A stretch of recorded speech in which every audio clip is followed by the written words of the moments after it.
18h24 sur RDC 95.5 FM, bienvenue à tous ceux qui viennent de nous rejoindre. Spécial Pierre Bourdieu aujourd'hui, donc qui est avec nous en direct. Pierre Bourdieu, votre œuvre considérable repose sur une idée forte, la reproduction sociale. Tandis que vous avez mis au point des outils d'interprétation incontestables, efficaces. Bref, expliquez-nous tout, à nous qui ne sommes pas forcément pas des familiers de vos œuvres, de votre œuvre. Qu'est-ce que l'inégalité sociale et pourquoi existe-t-elle? Et d'une certaine manière, à quoi sert-elle et comment finit-elle donc par se légitimer? Vaste problème, mais, oui. mais c'est légitime. Hein. L'inégalité, ça sert à quelque chose? Alors ça, c'est un très gros problème. C'est très discuté, très difficile. Alors je commence par ce que vous avez dit, la reproduction sociale. La reproduction sociale. En fait, une chose, me semble-t-il, importante que j'ai essayé de montrer, c'est que le monde social n'est pas une espèce de mouvement perpétuel, de changement permanent. Au temps où j'ai commencé à m'occuper de sociologie, un des mots que les sociologues, entre guillemets, avaient le plus souvent à la bouche, c'est le mot de mutation. Tout est en mutation, ça change, ça change. D'ailleurs, encore aujourd'hui, on dit les femmes changent, les hommes changent, les femmes changent parce que les hommes changent, etc. Tout change, tout change, tout change. Et alors, moi, j'ai eu très vite l'impression que il y a des stabilités, de l'inertie. Et alors j'ai essayé par des techniques statistiques, enfin d'une part d'établir ces inerties, ces constantes, qui d'ailleurs rendent la science possible. C'est parce qu'il y a des constantes qu'on peut comprendre. Bon. Et aussi de les expliquer, c'est-à-dire de comprendre pourquoi c'est comme ça. Alors, on arrive à l'inégalité. Bon, alors, parmi les facteurs de stabilité, de permanence, il y a évidemment la transmission du capital. Bon, le papa riche, on peut donner de l'argent à son fils pour qu'il crée une entreprise. Bon, par exemple, si il fait des études pas terribles, il a tout raté, même une petite école commerciale, comme font les fils à papa aujourd'hui, le papa peut lui donner un pécule et puis il démarre. Bon, alors, celui qui n'a pas, et du coup, il va se reproduire, il tombera pas, il ne deviendra pas ouvrier, etc. Bon, voilà. Alors, mais aujourd'hui, de plus en plus, il y a une autre forme de capital.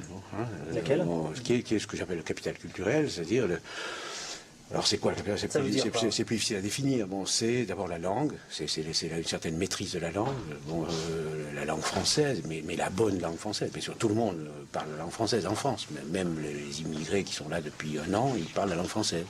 Mais c'est une langue française qui n'a pas de valeur sur le marché scolaire. Bon, si vous parlez cette langue-là, vous aurez zéro. Bon. Alors, c'est la langue, c'est tout ce qui va avec, c'est ce qui s'acquiert dans les familles. Dans les familles cultivées, c'est ce qui s'acquiert en écoutant papa raconter des histoires, en lisant les livres, en allant, je sais pas, même les livres d'enfants, etc. Bon, alors ça, c'est un capital, c'est-à-dire ce sont des ressources rares, inégalement distribuées, il y en a qui en ont plus que d'autres, et qui, du fait de cette inégalité de distribution, donnent des profits. Bon, c'est des profits de rareté.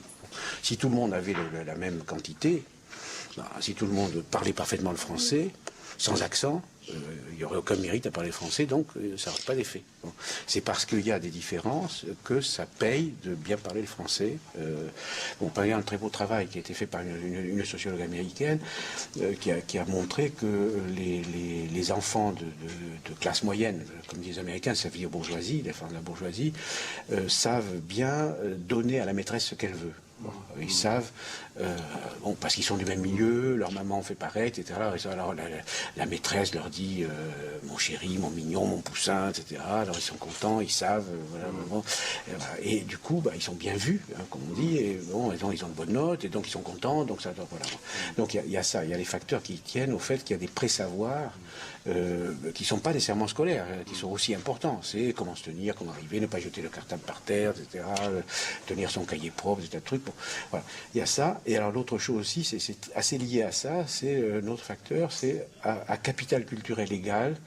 Il y a un autre facteur d'inégalité, c'est la bonne volonté à l'égard du système scolaire. Alors, ce que on appelle la docilité. Docilité, c'est le mot qui vient du latin. Docilis, ça veut dire qui se laisse instruire. Alors, par exemple, la différence de réussite entre les filles et les garçons au niveau élémentaire, me semble-t-il.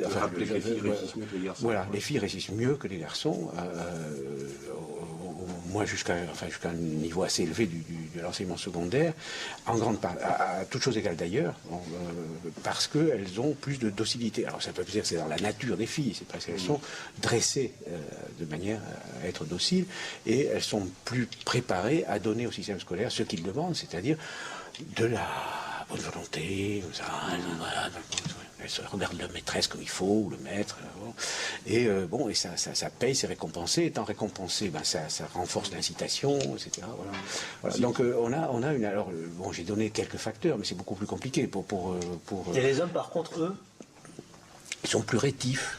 Ils ont du point d'honneur. Enfin, en ce sens, c'est plus dur pour eux. Bon, enfin, bref, ça serait long. Hein. Là, je vais dire des choses trop simples et qui risquent de paraître fausses. Hein. Mais voilà. Alors, le capital culturel est un élément très, très important. Et je pense qu'aujourd'hui, de plus en plus, dans les sociétés contemporaines, développées, mais même les autres, la reproduction des inégalités se fait de plus en plus à travers la transmission du capital culturel. Et alors ça, ce sont des choses qui, par exemple, encore une fois, quand j'ai commencé à travailler, on disait la mobilité sociale, les États-Unis sont le pays de la mobilité, dans une génération, self-made men, etc., etc. Bon, c'est du bidon, c'est du pipeau. Il y a eu des travaux en partie inspirés par ce que j'ai fait ici en France, qui ont montré qu'aux États-Unis, les inégalités liées au capital culturel sont encore plus grandes qu'en France, dans la mesure où l'accès aux grandes universités est doublement contrôlé par le capital, d'une part par le capital économique, parce que les études valent très cher, et d'autre part par le capital culturel, parce que comme ici, ça se transmet à travers les familles. Bon, c'est pareil au Japon, une étude a été faite par un de mes élèves à l'université de Todai, où on trouve des fils de samouraïs. Voilà. Je reviens à la question que vous avez posée tout à l'heure. Il y a des inégalités. Bon, ces inégalités, elles tendent à se perpétuer. Je ne dis pas qu'elles se perpétuent automatiquement. Mais vous n'avez pas répondu à ma question tout à l'heure. L'inégalité, ça sert à quelque chose? Au fond, c'est un problème, j'allais dire métaphysique. C'est un problème sur lequel un sociologue n'a pas tellement à prendre position. On connaît les sociétés, il y en a au moins une qui a été étudiée par une ethnologue de mes amis, Marie Douglas. C'est une petite société où il y a pratiquement pas de différence. Bon, pratiquement, c'est une société archaïque. Il n'y a pratiquement pas de différence et ça marche très bien.